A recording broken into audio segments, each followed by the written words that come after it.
c'est parti pour la correction de notre problème aujourd'hui. Donc normalement, vous vous êtes occupé des 25 enfants et vous avez fait 5 équipes. Ça, c'était votre travail. C'était comment placer les enfants dans toutes les équipes pour que les équipes soient égales, qu'elles aient le même nombre d'enfants pour que chacun ait le même nombre de chances de gagner. Donc c'est ce qu'on fait nous quand on va en sport, hein. Vous voyez, hein, à chaque fois je fais des équipes, hein, je fais jamais une équipe de 3, une équipe de 8, hein, c'est toujours, on prend le même nombre pour que chaque équipe ait autant de chances. Donc j'ai utilisé, ça vous savez je vous le dis souvent, donc les couleurs. Donc utilisez les couleurs dans vos dessins puisque à la fin je vous le dis tout le temps, en regardant le dessin, on doit voir la solution. Dans les problèmes de CP, quand le dessin est fait, on voit la solution. Donc moi j'ai fait juste des points de couleur pour toutes mes équipes. Donc je sais que j'ai 25 enfants. Donc je vais tout de suite en mettre, comme j'en ai pas mal, hein, je vais mettre 2 enfants par équipe sur mon petit dessin. Et puis on va regarder combien ça fait. Tac.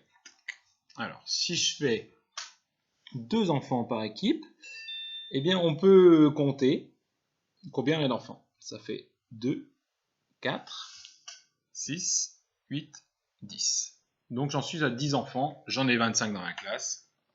Je suis tranquille, allez. J'en rajoute 2. Après si j'en mets trop, c'est pas grave, hein. Je les enlèverai. 2 verts et 2 oranges. Donc là, j'ai 4 enfants dans chaque équipe. Donc 4 plus 4, 8 plus 4, 12, plus 4, 16, plus 4, 20. Ah, j'arrive dans la famille des 20, je sais qu'il m'en faut 25, donc je vais ralentir, je ne veux pas en mettre 2, je sais que je ne suis pas loin de mon résultat, je vais mettre un enfant en plus dans chaque équipe. Hop, équipe verte, équipe orange. Donc là, j'ai mis, vous pouvez le vérifier, dans chaque équipe, j'ai mis 5 enfants. Donc c'est des bâtons, hein, pas besoin, surtout ne faites pas les dessins d'enfants. 5 enfants. Et puis, il faut compter maintenant de 5 en 5, comme vous l'avez fait hier. Donc 5, 10, 15, 20, 25. Et on a nos 5 équipes qui sont complètes avec 5 enfants partout. Et mes équipes, elles sont égales.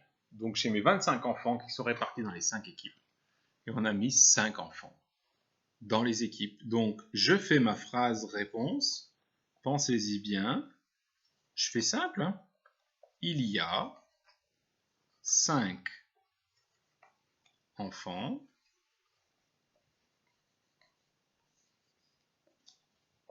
alors par exemple dans toutes les équipes. Alors faites bien cette phrase. Une fois que vous avez trouvé, vous voyez la réponse, vous l'avez trouvée. Et bien voilà un exemple de phrase-réponse. Il y a 5 enfants dans toutes les équipes. J'ai mis la majuscule, j'ai mis le point, j'explique ma réponse. Voilà. Et avec ça, tout est bon. Eh bien, on se retrouvera pour le prochain problème. À bientôt.